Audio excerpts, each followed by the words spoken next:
Hello students, today I am going to discuss about photosynthesis in plants which are related to class 4. Dear students, जैसा कि हम सभी जानते हैं इस सृष्टि में सबसे पहला किसका उद्भवन काल था? कौन सबसे पहले आया? पौधे की एनिमल्स? तो इसका सीधा सा जवाब होगा plants exists on earth before human beings। इसका सीधा सा जवाब था कि सबसे पहले इस सृष्टि में किसका अस्तित्व आया, तो वो प्लांट्स था। उसके बाद ही सभी प्रकार के एनिमल्स इंक्लूडिंग ह्यूमन बींग्स, हर तरह के जीव का उद्भव हुआ। डियर स्टूडेंट्स, अब रही बात ये फोटोसिंथेसिस इन प्लांट्स, सभी पौधे अब जीने के लिए एनर्जी की जरूरत होती है और वो एनर्जी सभी पौधे फोटोसिंथेसिस प्रोसेस के द्वारा पूरा करते हैं। तो सबसे पहले हम देखते हैं कि कौन कौन से भाग पौधों को मदद करते हैं फोटोसिंथेसिस करने के। तो इससे पहले हम देखेंगे द प्लांट्स हैव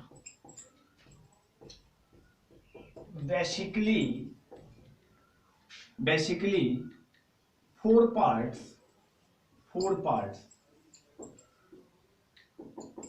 एक पौधे के मुख्यतः 4 ही भाग होते हैं, जिसमें से एक को हम लीव्स कहते हैं, दूसरे को रूट्स कहते हैं, तीसरा को स्टेम कहते हैं और उसका चौथा भाग है फ्लावर्स। यही 4 फैक्टर मिलते हैं, 4 पार्ट्स मिलते हैं, तब एक प्लांट्स का निर्माण होता है, तब एक पौधा बनता है। डियर स्टूडेंट्स, सबसे पहले हम लोग लीव्स के बारे में देखेंगे। चूंकि फोटोसिंथेसिस जो कि पौधों में संपन्न होती है उसमें लीव्स का अग्रणी योगदान है। वैसे तो ये सभी पार्ट्स भी उसको मदद करते हैं, लेकिन सबसे पहले हम लीव्स के बारे में चर्चा करेंगे। तो आइए लीफ को देखें।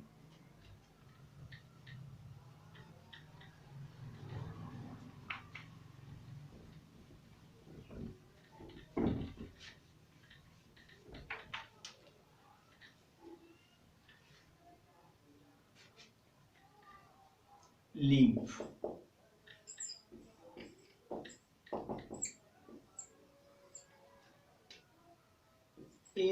a special organ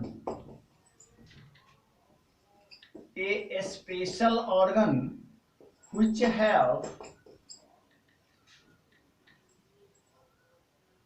has flattened green structures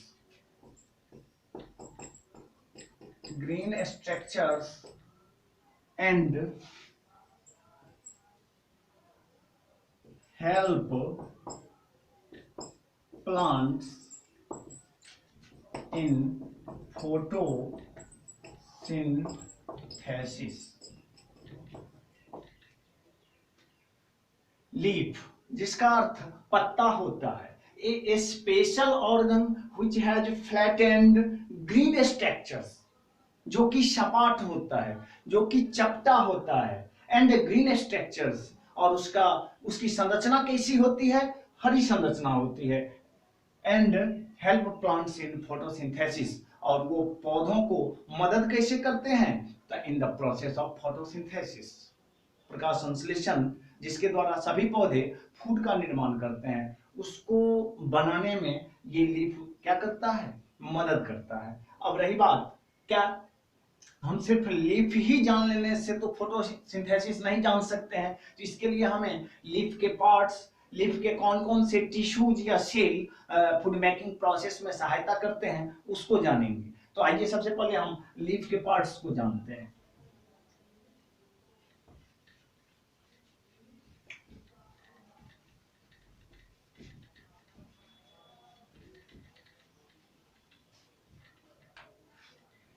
A typical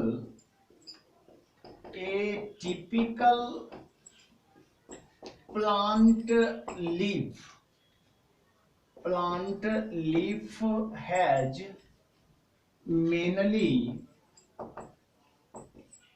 three parts.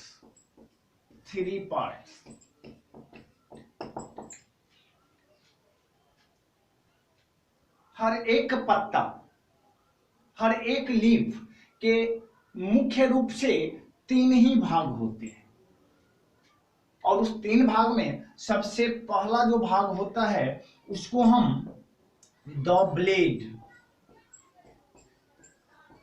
या लीफ ब्लेड या फिर लेमिना कहते हैं। क्या कहते हैं? द ब्लेड या फिर लीफ ब्लेड और फिर लेमिना। नंबर 2, उसको हम पेटियोल्स या फिर स्टाक कहते हैं, जिसको हिंदी में हम डंठल कहते हैं। क्या कहते हैं? पेटियोल्स या स्टाक, और हिंदी में उसको डंठल कहते हैं। नंबर 3 आपका होता है लीफ बेस, जिसको हिंदी में हम पर्णासन, यहाँ पर्ण मीन्स पत्ता होता है, जिसको हम इंग्लिश में लीफ कहते हैं। तो सबसे पहला भाग हुआ मेरा द ब्लेड या फिर लीफ ब्लेड और लेमिना, और नंबर 2 हुआ आपका पेटियोल्स और स्टाक, और उसका तीसरा भाग है लीफ बेस। अब आइए सबसे पहले हम लीफ ब्लेड या फिर लेमिना को जानते हैं।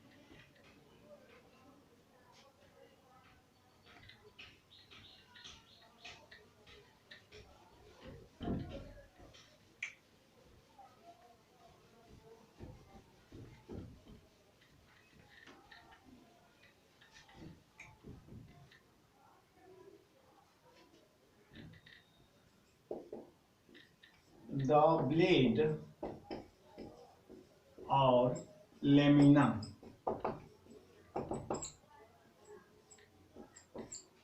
The flattened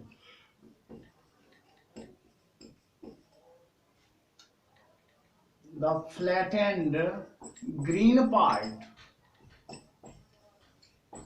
of the leaves are called leaf blade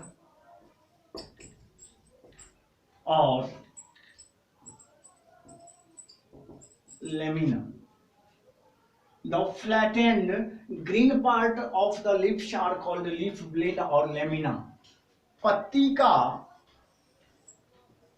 चपटा लेकिन हरा संरचना, ये जो आप पोर्शन देख रहे हैं, ये जो हिस्सा देख रहे हैं, पत्ती का ऊपरी भाग वही फ्लैटेंड होता है और उसका रंग कैसा होता है? ग्रीन होता है। वही जो है सो लीफ ब्लेड या फिर लेमिना कहलाता है। ये फ्लैटेंड स्ट्रक्चर माना जाता है। किसी भी पत्ती को आप तोड़ के देखेंगे तो उसका ऊपरी भाग आपको फ्लैटेंड या सपाट मिलेगा। उसी सपाट भाग को हम द ब्लेड और लेमिना कहते हैं। हर एक पत्ती के ऊपरी भाग को हम ब्लेड और लेमिना ही कहेंगे।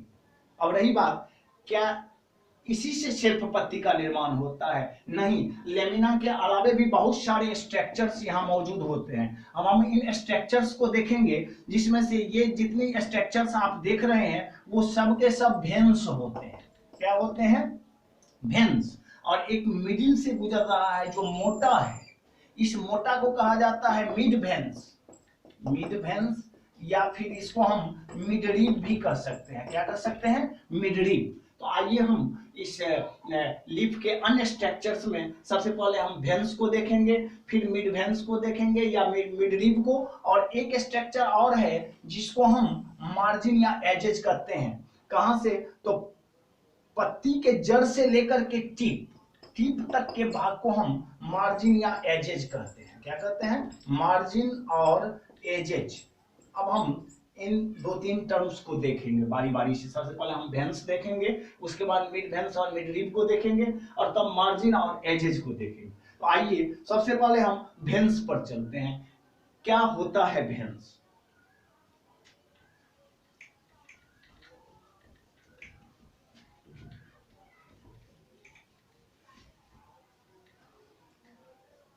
Again, again the leaf blade is grouped into three parts। उसमें से सबसे पहला मेरा जो भाग है उसको हम कहते हैं भेन्स। क्या कहते हैं? भेन्स। ये भेन्स क्या है? तो दीज आर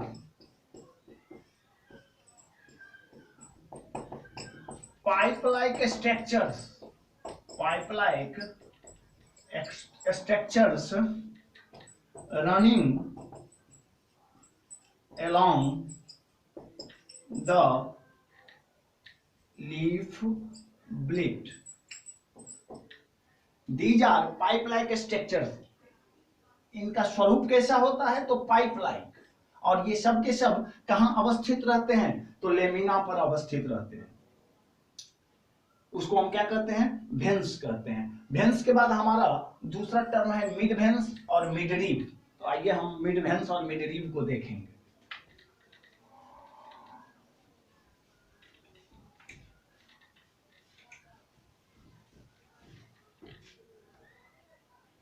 मिड भेन्स या मिड रीब और mid veins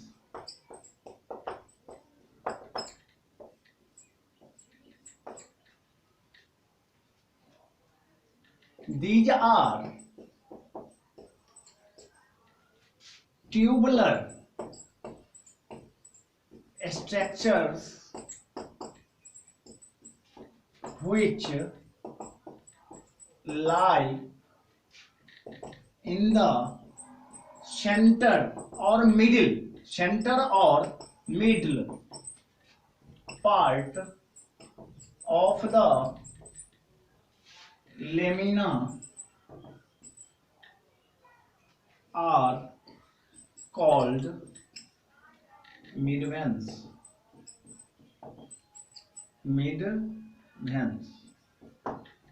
These are tubular structures, tubular नलिकानुमा। प्रायः हम लोग घर में भी नलिका सबको, ट्यूब सबको देखते हैं। आप साइकिल का ही ट्यूब देख लीजिए, बस उसी तरह की आकृति होती है। सो these are referred as tubular structures which lie in the center or middle part of the lamina. Such types of structures जो आपको मिलेंगे वो सबके सब मिड रीब या मिड भेन्स कहलाते हैं, जो लेमिना से अटैच्ड रहते हैं। तो हमने भेन्स को देखा, मिड भेन्स और मिड रीब को देख लिया। अब हम तीसरे टर्म पर चलते हैं जिसको हम मार्जिन और एजेज कहते हैं। मार्जिन क्या है? तो जैसा कि हम जानते हैं यहां से लेकर के और टिप छोर तक, इस छोर तक के जो भाग होते हैं उसको हम मार्जिन और एजेज कहते हैं। तो अब हम मार्जिन को देखेंगे।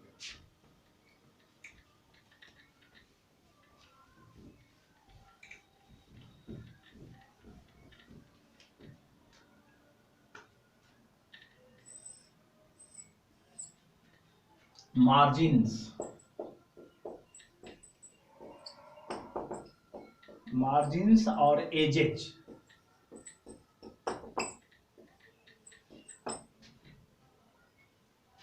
These are the final limits of the leaf blade और लेमिना। यह पत्ती के सीमा को निर्धारित करता है, उस पत्ती का कौन सा लेंथ है। तो फ्रॉम रूट टू टिप, जड़ से लेकर के टिप तक के एरिया को जो दर्शाता है उसको यह मार्जिन्स या एजेज कहता है। जनरली इसका हिंदी में मीनिंग किनारा होता है। तो ये तीन के तीन जो आप देखे अभी, veins, mid रीब, mid veins, margins, edges, ये सब के सब आपका लेमिना से कनेक्टेड है। किससे कनेक्टेड है? लेमिना से। अब हम लीफ के दूसरे टर्म पेटियोल्स पर चलते हैं।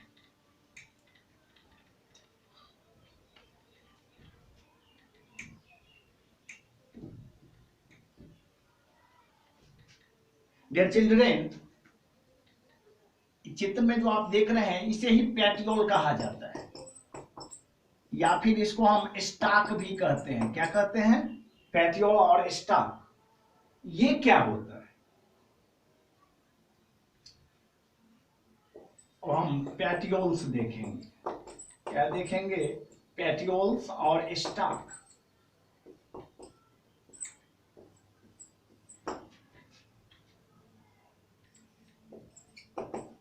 This is a connecting channel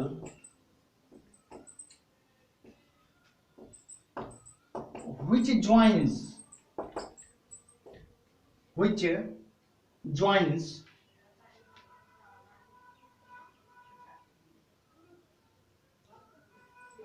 stem to the lamina। Petiole stock या फिर हिंदी में डंठल उसे कहते हैं, एक प्रकार का वो कनेक्टिंग चैनल होता है, जोड़ने वाली सीरीज होती है, which joins stem to the lamina, जो तना को किससे जोड़ देता है? लेमिना के साथ ज्वाइन कर देता है। अब रही बात, क्या हर एक लीफ के साथ स्टाक या पेटियोल जुड़ा हुआ रहता है? यहाँ हम नहीं कर सकते हैं, क्योंकि संसार में कुछ एक विशेष प्रकार के पौधे होते हैं जिनकी पत्तियां विदाउट स्टाक, या फिर हम दूसरे शब्द में स्टाकलेस कह सकते हैं। बहुत सारी पत्तियों में डंठल मौजूद नहीं होते हैं। अब हम थोड़ा इसको भी देख लेते हैं। In some special plants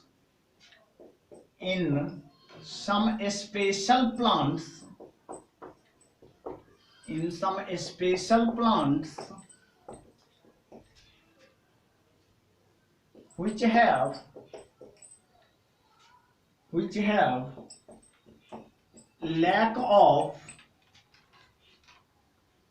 petioles or stalk,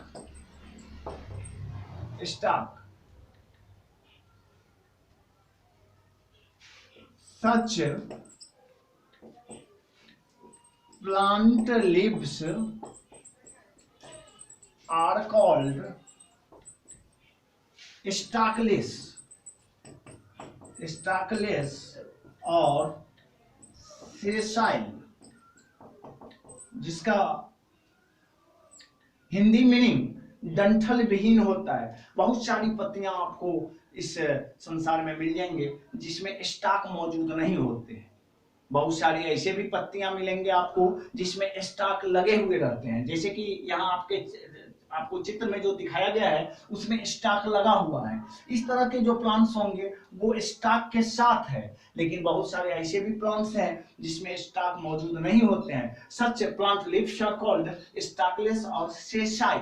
क्या कहेंगे? सेसाइल, डंठल विहीन, मींस उसमें किसी प्रकार के डंठल मौजूद नहीं होते हैं। डियर चिल्ड्रन, अब हम पत्ती के तीसरे भाग लीफ बेस को जानेंगे। लीफ बेस,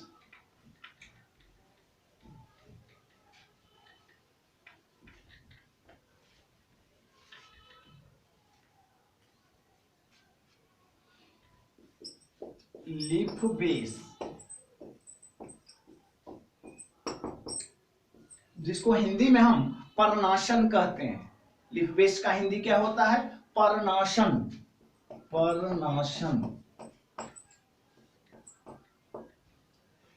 इसको कैसे हम डिफाइन करेंगे? It is the region where leaf is attached to the stem। यह वह क्षेत्र है जहां पत्तियां किससे जुड़ी हुई रहती है? स्टेम से, यानी तना से जुड़ी हुई रहती है। लीफ का वो स्ट्रक्चर लीफ बेस कहलाता है। क्या कहलाता है? लीफ बेस कहलाता है। अब ये तो लीफ के सभी पार्ट्स थे। तो लीफ को हमने 3 भागों में बांटा, जिसमें से मेरा पहला भाग था आपका लीफ ब्लेड, दूसरा भाग था पेटियोल, तीसरा भाग था लीफ बेस। अब हम लीफ के टिश्यूज के बारे में जानेंगे। किसके बारे में? टिश्यूज के बारे में। आइए अब हम टिश्यूज को देखें।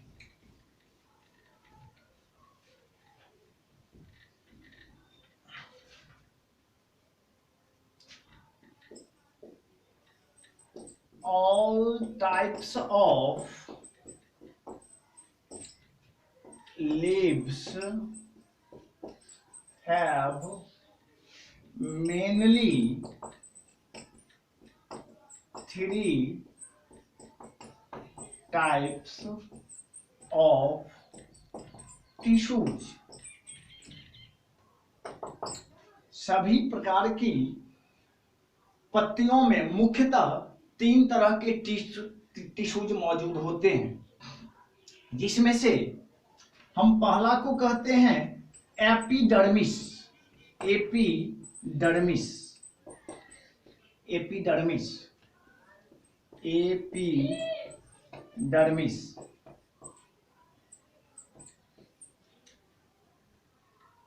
All types of leaves have mainly 3 types of tissues. उसमें से हम लोग सबसे पहले देखें एपिडर्मिस को, फिर हम आगे एपिडर्मिस को डिफाइन करेंगे, उसको क्लासिफाई करेंगे। नंबर 2 है आपका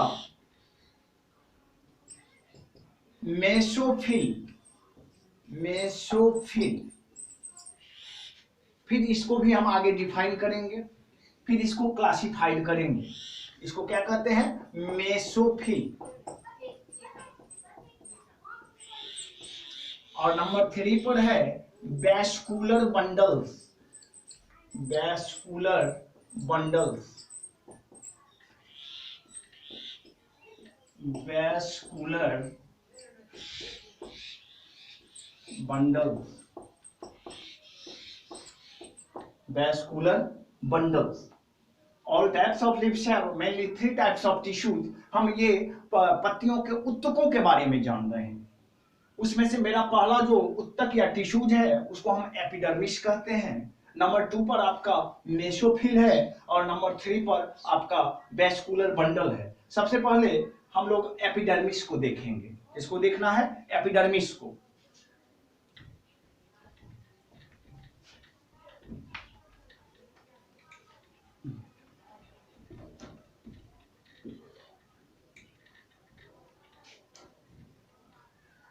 एपिडर्मिस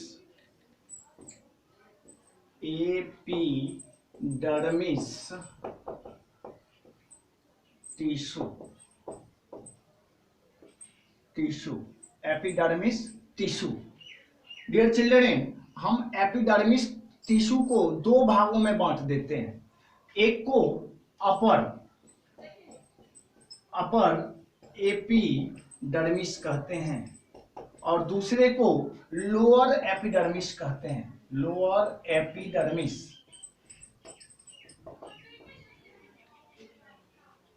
एपिडर्मिस टिश्यू जो लीफ में मौजूद होता है उसके मुख्यतः 2 भाग होते हैं। एक को अपर एपिडर्मिस कहते हैं, दूसरे को लोअर एपिडर्मिस कहते हैं। सबसे पहले हम लोग चलेंगे अपर एपिडर्मिस किसको कहते हैं? Upper epidermis.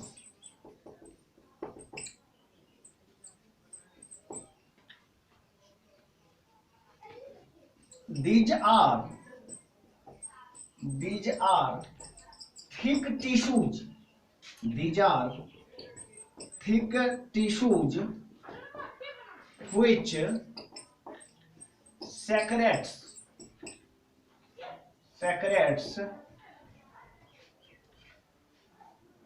a waxy cuticle to prevent water loss। Upper epidermis के बारे में कहा जाता है these are thick tissues which secretes a waxy cuticle to prevent water loss। इसका क्या मतलब है? पत्तियों के ऊपरी भाग में मौजूद होते हैं जिसको कि हम अपर एपिडर्मिस कहते हैं। और इसका मुख्य काम क्या है? तो जब विषम परिस्थिति में पौधों को जल ना मिले जब जल की आपूर्ति पौधों की पत्तियों तक नहीं हो पाती है, उस टाइम में ये अपर एपिडर्मिस सेक्रेट्स स्रावित करता है, छोड़ता है। क्या छोड़ता है? ए वैक्सीकटिकल मोम जैसा एक रस, एंजाइम स्रावित करता है, रस को स्रावित करता है टू प्रिवेंट वाटर लॉस। और पौधों में जिस जल की क्षति होती है, जिस जल की आपूर्ति नहीं हो पाती है, उस जल को मेंटेन करने का काम कौन करता है? Upper epidermis. कौन करता है? Upper epidermis. अब रही बात लोअर एपिडर्मिस किसको कहते हैं, तो आप इसके बाद हम लोअर एपिडर्मिस कहेंगे।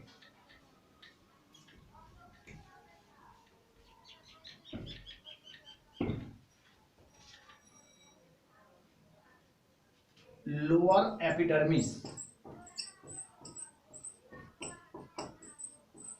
Lower epidermis, these are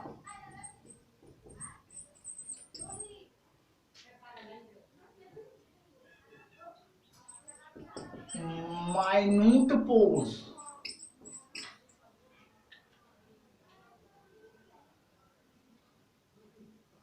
called stomata, called stomata, जिसको हम हिंदी में रंध्र कहते हैं। क्या कहते हैं? रंध्र। तो लोअर एपिडर्मिस को डिफाइन करते हुए हम ये देखेंगे कि दीज आर माइन्यूट पोर्स, ये अति सूक्ष्म पोर्स होते हैं, छिद्र होते हैं, जिसको कि हम स्टोमाटा कहते हैं, उसको हम स्टोमाटा कहते हैं। और उसका काम क्या है? तो these are minute pores called stomata which